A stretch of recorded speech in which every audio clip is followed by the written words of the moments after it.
So Hewlett-Packard, for example, we've done some stuff with you guys, which has been great, so thank you. But HP, Patron, Klondike Bar, Axe Body Wash, Budweiser, Coors, Virgin America Airlines, GoDaddy, Netflix, GameFly, Squarespace. I could go on and on, but these guys have seen such great results with us that they keep on coming back. The perfect example of and you'll see this on Revision 3, of a sponsor that came in like a year ago. And it was, you guys have probably seen this if you, or at least our audience has if you watch sports or anything else. They do the Don't Drink and Drive campaign and the Click It or Ticket campaign where, the cop pulls over this guy, opens up the door, and all this beer falls out of the car. So they came to us as a test about a year ago. It's the NHTSA, the National Highway Transportation Safety Administration or something like that. And they're like, wow, this is kind of social media thing. We should give this a try. And they like to do their campaigns around holidays. They did it around Memorial Day last year. And one of the hosts of one of our shows, the Totally Rad Show, which is basically three guys sitting around talking about movies and video games and comic books and TV shows, did this impassioned plea about drinking and driving, basically saying, you are a fucking idiot if you drink and get in a car. It was so intense. We put this up and we were like, oh my God, this is the last time these guys are ever going to run with us. The client loved it. They were like, this is the most amazing thing we have ever seen. The direct connection between this guy who was a peer, but an alpha peer, talking to this audience of 60 or 75,000 that they're trying to reach and being so impassioned about it. They now, every holiday, and there's no guarantees they'll be back over the New Year holiday, but so far, every holiday since then when they've had a campaign, they've run across all of our shows and been really, and that's the sort of thing where you have a peer group, you want to get the person at the top of that peer group, you want them to influence in a way that's going to be natural and that is going to be, very, very real, and you want to extend that out. That's what we do really well. So there's nobody, we don't have people who know how to read teleprompter. There's no bubbly blondes who are like, it's, hi, my name is Ashley. We have people who are experts, who connect to the audience, who are really know more about the topic they're talking about than anybody else. And through that, we've managed to build this great network. We're doing well over 6 million videos a month, and those are fully delivered videos, so whether streamed or downloaded. We deliver them, about half of them come off of our site. A lot of people are downloading them to Macs or to Muros or to the new Zune HD, and a number of others. About 20% of those people come to our site and stream them directly.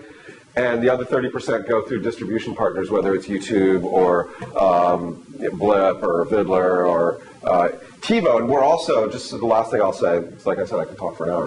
The last thing I'll say is how distribution and viewing is changing.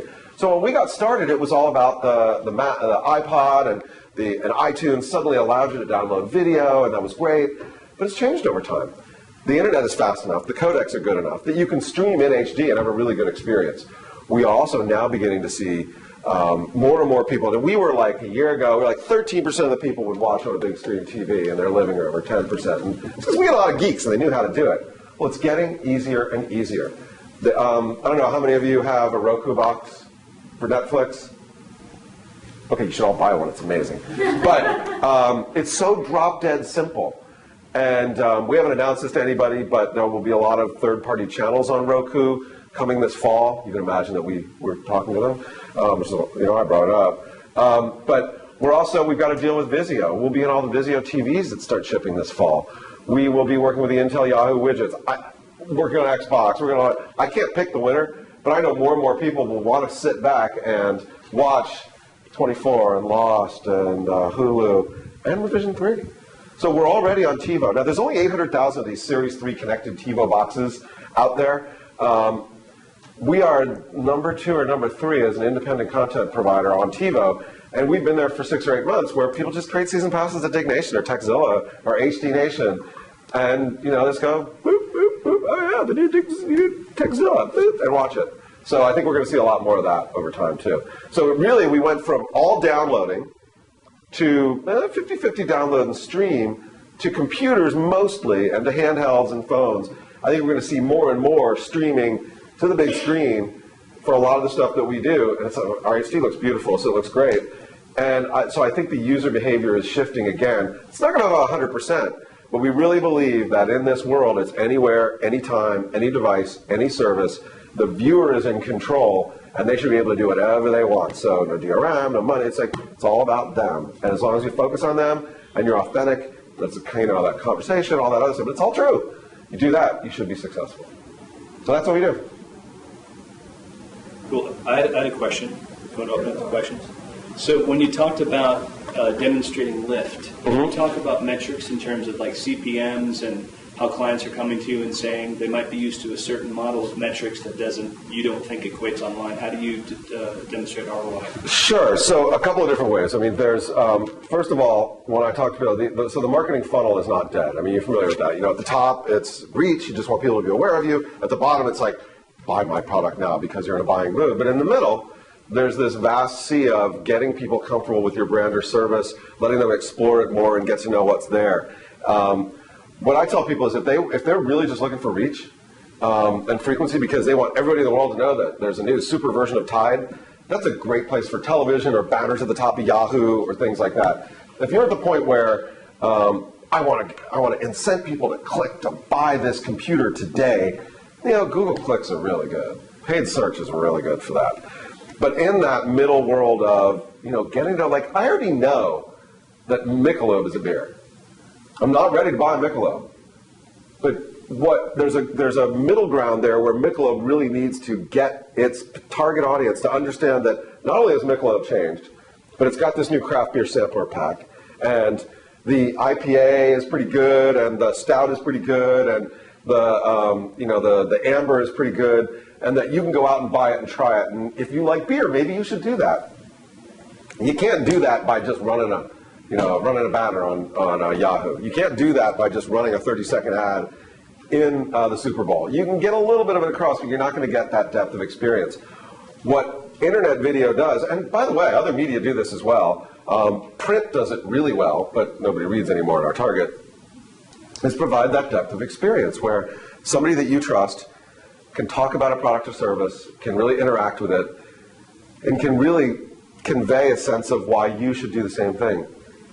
And I bring this up because Michelob did rebrand with their sampler pack. Their beer was actually really good. They sponsored 6 or 7 episodes of Dig Nation, and we actually had the guys drink a different beer in every episode. At the end of the 6-week run, we had a poll where everybody got to vote on their favorite one. We encouraged people to go out and buy it. So with that said, how do we then sell that? And to answer your question about CPMs, so on the top end, you know, we sell based on the CPM. We basically sell at an $80 CPM. So we tell people, you know, look, we're going to give you this depth of experience. It's not cheap, but it's not dramatically more expensive than going and buying, you know, a $50 CPM ad on Hulu, but or you know, $25 or $30 on CNN. What you're going to get though is a much more and deeper experience. The way that we measure that on the back end is, you know, we look at views. How many views do we deliver for those shows? But more than that, there are the lift elements. So we do a lot of things with Twitter searches and clients, and if Twitter search stopped, you know, it was more than, 3 weeks or whatever it is now, you can go back and search Dig Nation and Michelob, and you'd see hundreds of tweets, thousands, or maybe not thousands, you see a lot. And you would see, and you can amplify that by average number of followers. We look at, visits to web pages. We even do things like with a number of our sponsors that have been extremely successful and doubled down with us. With GoDaddy and Netflix and Gamefly and Squarespace, we'll say, look, hey, you audience, this is a really cool product, and if you go buy it now, you get 10% off using this code, you know, Dig1 or Rev1 or GoDaddy. It's been amazing. They're an annual sponsor. They keep on giving us more money every year. We hope we're going to re-up again in October. I think we will. They love us. But we've done the same thing with Squarespace. And the stats that we have that we throw out at the beginning really follow through. So unaided recall for our sponsors. 100% of our audience can name a single sponsor. 93% can name 2 or more. Those numbers are amazing. But what's even more amazing is that 48% of our audience bought a product or a service from one of our sponsors. So not only do we help with that middle ground of the marketing funnel to get people aware and understand who you are and really, change your perceptions of that brand, but by the way, we drive people to buy, which is pretty cool.